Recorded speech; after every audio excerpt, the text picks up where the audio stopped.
Ang daming produkto. At napakagaling niyan. Sigurado akong makakapagluto ka ng isang bagay para sa akin gamit niyan. At higit pa, isang pasta. Bueno! Sulit subukan. Nagtataka ako kung saan magsisimula. Siguro spaghetti ang pipiliin ko. Sa tingin ko kailangan ilagay sa tubig. Ayos na. Ano? Pero bakit hindi kasya? Susubukan kong gawin ito gamit ang kutsara. May naisip ako.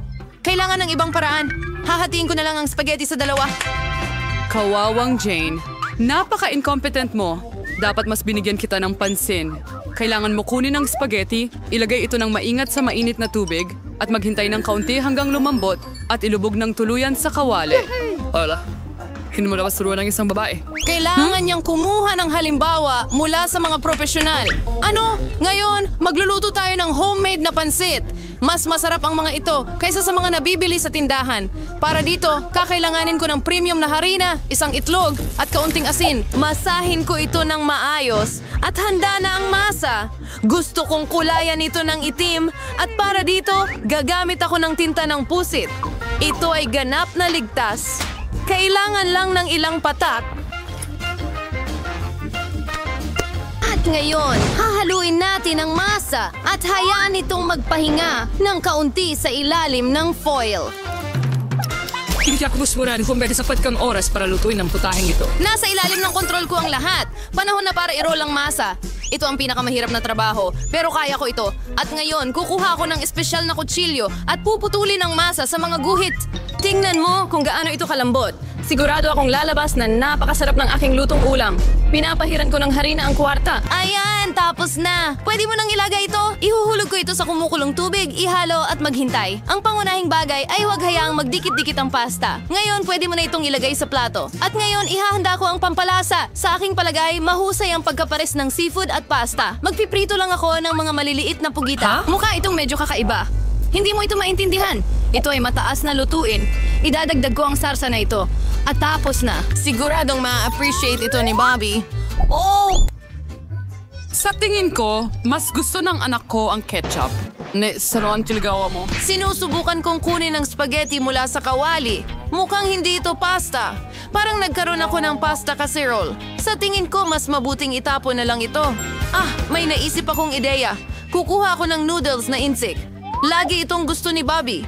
Bubuksan ko ito, magdadagdag ng pampalasa, at magbubuhos ng kumukulong tubig. Ganyan ko ito gustong lutuin. Mukhang kawawa. At sa palagay ko, medyo maganda. Hurra!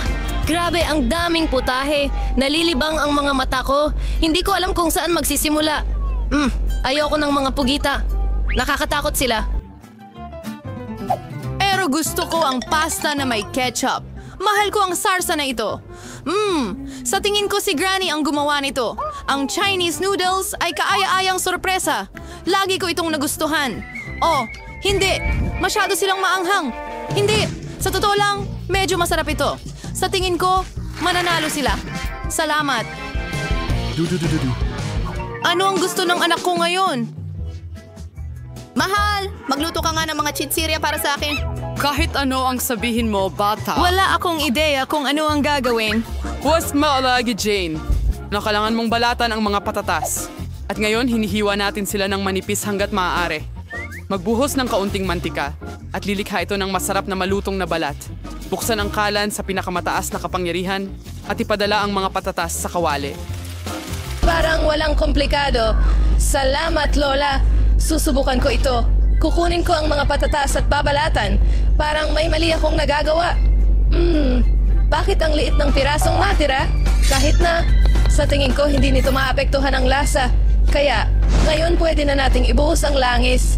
Buksan ko ang kalan at ilalagay ang mga patatas. Wag! Jane, wag mong gawin ito. Aray! Aray! Mainit! Paano nga ba dapat ang langis? So, kailan ka singizet someng? Liz, makikip ka. Di ka marunong magluto. Halik ka na! Makikita mo, magiging maayos ito. Jane, dahil sa'yo, na-distract ako at muntik ko nang makalimutan ang aking niluluto. Magiging espesyal na naman ang aking lutuin. Gagawin natin ito gamit ang tortillas. Salamat dito. Magiging mas malutong at masarap pa sila. Sinusubo ko ang hiniwang tortillas sa mainit na langis. Tingnan mo kung paano ito umuusok. Yun ang kailangan mo. Tapos na. Makukuha mo na. Parang totoong nachos. Kailangan lang ng mga pampalasa. Pero aayusin ko yan. Una, kailangan mong ihain ang ulam. Isalagay sa mentos tarumpires sa inong itim na plato. Sa halip na pampalasa, kukuha ko ng kaunting keso. Sir, kung pinagumagos. Pakihirap higrin ng sarili at hindi tikman. Idaragdag ko ang ilang gulay para sa dekorasyon at iyon na. Oo, munti ko nang makalimutan. Kailangan ko rin ng katas ng dayap. Magpapating ka dito sa lasa nito. Tingnan mo kung gaano ito kaperpekto. Ilalagay ko ito sa plato. Wow! Wow! Hindi ko rin tatanggihan ng ganitong ulam. Pero mukhang hindi maganda ang patatas ko. Kailangan ko bang itapon ulit ang lahat? Teka, may naisip ako. Kailangan mong magdagdag ng mga pampalasa. Tatakpan nila ang lahat ng kapintasan. Ilalagay ko ang mga patatas sa isang mangkok at tataktakan ng marami sa ibabaw. Mukhang mas gumanda na. Hahaluin ko ito at iyon ay naging masaya. Ilagay natin ito sa plato. Nakakita kung ginagawa niyo ang lahat ng makakaya niyo. Bon appetit, Bobby. Subukan mo. Sa gayon, sisimulan ko ito. Ugh! Gaano karaming pampalasa? Hindi ko gusto ito. Mas mukhang maganda ang dish na ito. Sige. Oh, anong nakikita ko? Nachos? Sa totoo lang, hindi ko ito inaasahan. Oh, ito ay cheese sauce. Ayaw ko nito, kaya ang panggitna ang panalo. Salamat. Ang anak ko! Wow! Ito wow. ay mga totoong cake. Tama yan, Jane. Gamitin mo ang mga ito para gumawa ng cake para sa akin. Wow! Gusto ko nang magsimula sa negosyo agad-agad. Wala akong duda kasi ikaw pa rin ang aking matamis na kinagigiliwan. Kaya mahusay si Lola sa paggawa ng kahit anong panghimagas. Ang puting sponge cake ay pinakamahusay na pinagsasama sa buttercream. Gaya ng nakikita mo, mukhang masarap na ang pagkain ko. Tapos na ang pangunahing bahagi ng trabaho. Kailangan mong maayos na pakinisin ang cream. At ngayon ay papalamutian ko ang aking cake gamit ang mga chocolate bar. Mahal yun ni Bobby.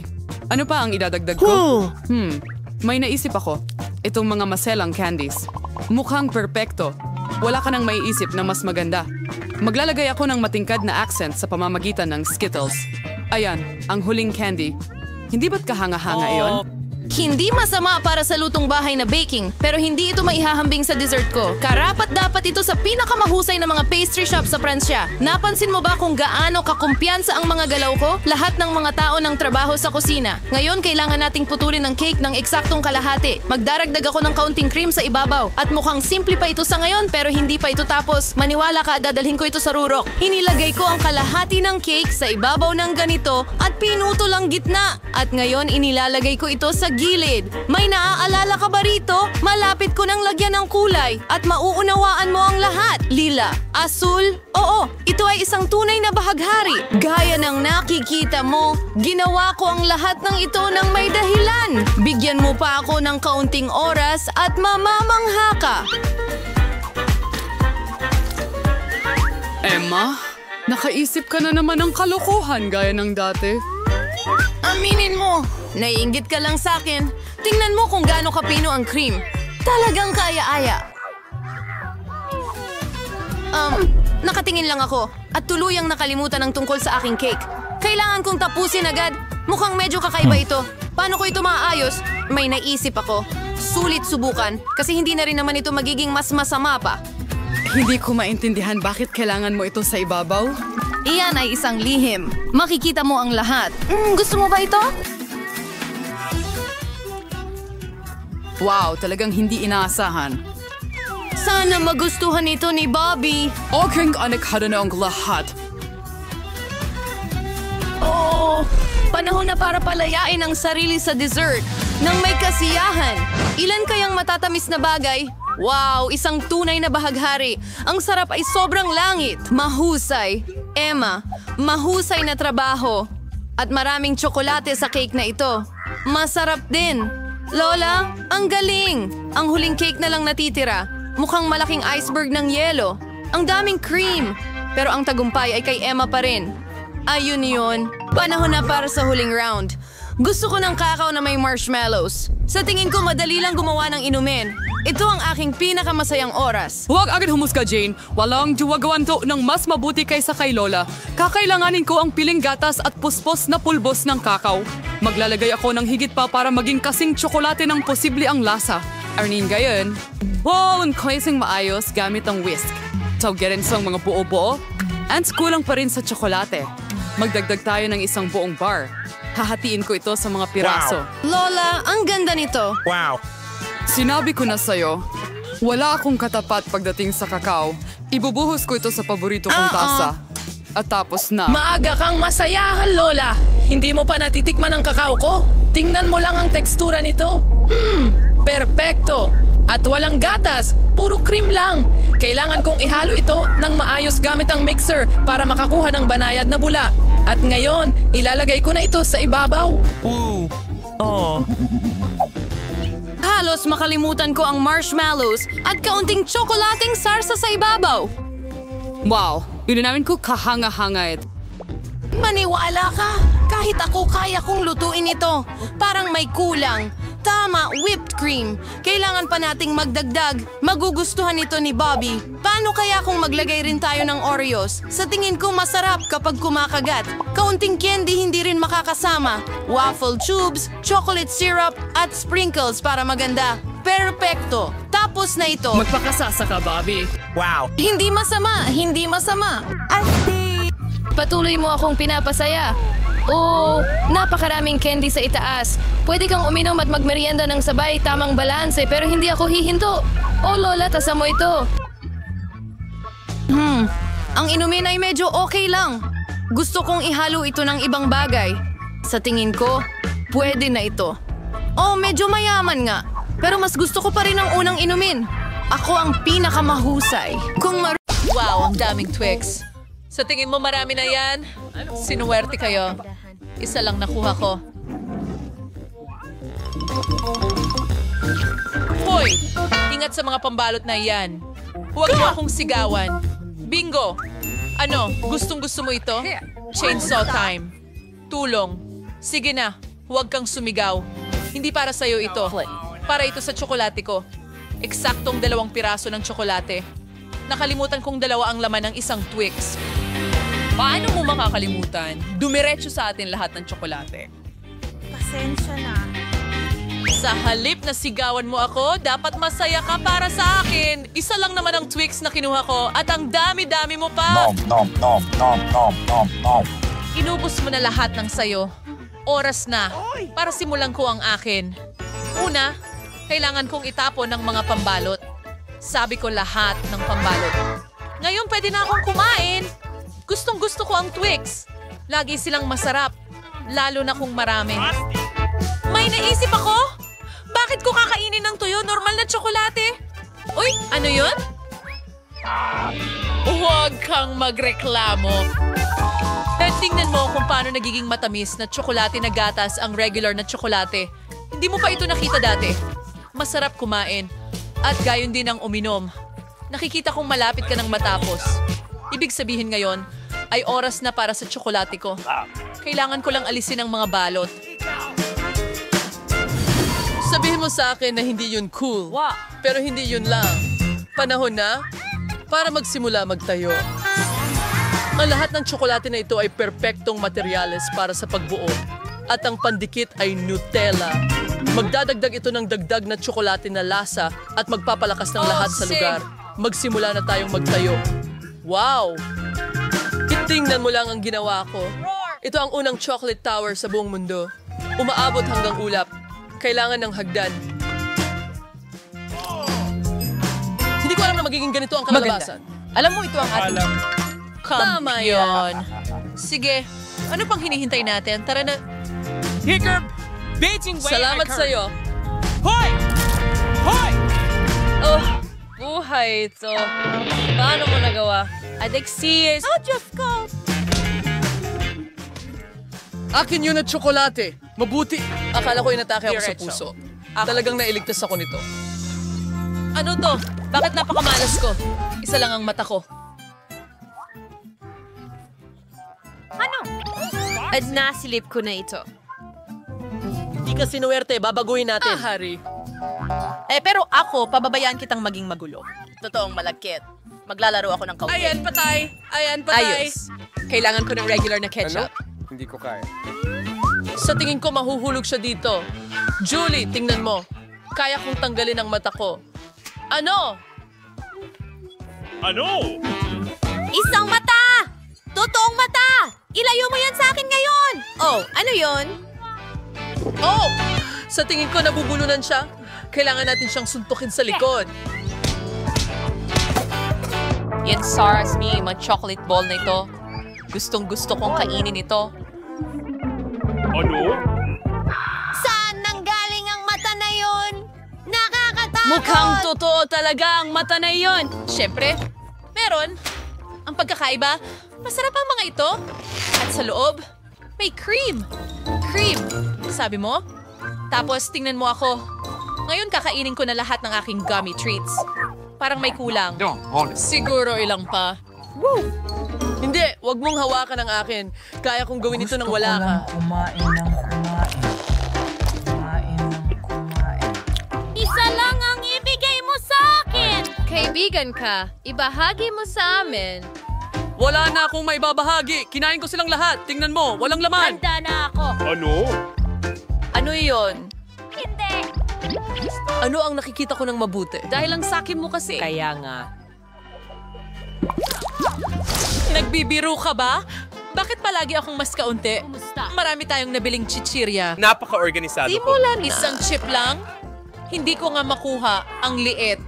Pero may idea ako. Bakit siya pumunta sa ilalim ng mesa? Salamat. Bakit? Para makain ko ito kahit paano. Sa tingin ko makakatulong ang sipit. Dapat kumain ka ng mas mabilis kaysa tumawa. Sige, madali lang. Mag-impeg ng Kakainin ko lahat. Hayaan mo akong buksan ito. Ano to? Bakit ang sikip? Mahina si Peter, parang isang babae. Hindi ako babae. Mas may magandang paraan akong gawin para buksan ang mga chips na ito. Kailangan ko lang gatain ito. Sabi ko sa'yo. At hindi ko kailangang marumihan ang kamay ko. Lilipad itong mga chips diretso sa bibig ko.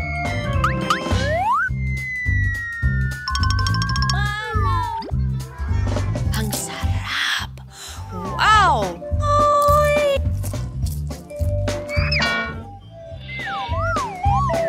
Sino ang mag-aakalang isang lata ng Pringles ang magpapatumba sa kanya? Panahon na para kainin ko ang lahat ng mga ito. Ang sarap. Sobra. Ay, masakit yan. Iba ang sarap nito. Napakasarap. Buhay pa ako? O hindi? Ang sarap ng mga treats na ito, hindi ako makapigil. Hindi posible. Sobrang astig sila. Sobrang astig. Iligtas mo ang sarili mo. Isang bagyong apoy ito. Hoy! Pwede mo namang ibigay sa akin ang helmet. Hindi mo kailangan ng helmet. Kailangan mo lang durugin ng chips. Wow! Galing! Gumana yon. Ano yon? Tulungan mo akong makalabas. Ew! Kahit ano, huwag lang broccoli. Broccoli? Bakit mga buto lang ang meron ako? Hindi masarap. Yun, Nad. Kailangan kong itanim ito. Pagkatapos ay makikita ko kung ano ang tutubo. Tama na ang paghuhukay. Tumigil. Ang laman ng lupa ay lumilipad sa atin. Napuno ng lupa ang mga bibig natin. Huwag kang magalit. Naghuhukay lang ako ng butas para sa aking halaman. At habang lumalaki ito, kainin mo ang iyong broccoli. Tara na! Ngayon naman, ako ang kakain. Ang problema ay ayoko ng broccoli. Basta ang pangit ng lasa. Parang hinahaplos mo ang pusa gamit ang bibig mo. Ay, talagang ayaw ko ng broccoli. Wala akong nakakain na mas malala pa. Kailangan kong uminom ngayon? Ay! Tubig! Ibigay mo dito. Tingnan mo! Tingnan mo! Tumutubo ito! Tumulong ang cola mo na tubuan ang halaman ko. Nakatulong? Ngayon kailangan mong kainin yan. At hindi iyan harina kundi broccoli. Pero inalagaan ko ito ng napakatagal. Sana masarap ito. Hindi, halatang ako ay talagang hindi magaling na hardinero. Pakiusap mo ang broccoli na ito ay nakakain. Hindi ko ito makain. Ang mukha mo ay puno ng dumi. Tama na ang Sa tingin ko, tawa. Si Julia na ang turn. Ako? Pero ang laki niyan! Eksakto! Ideya! May lumilipad na barko sa langit. Napaka-inosente. Habang tumitingin sila, itatapon ko lang ang basurang ito. Wow! Akala mo maloloko mo kami?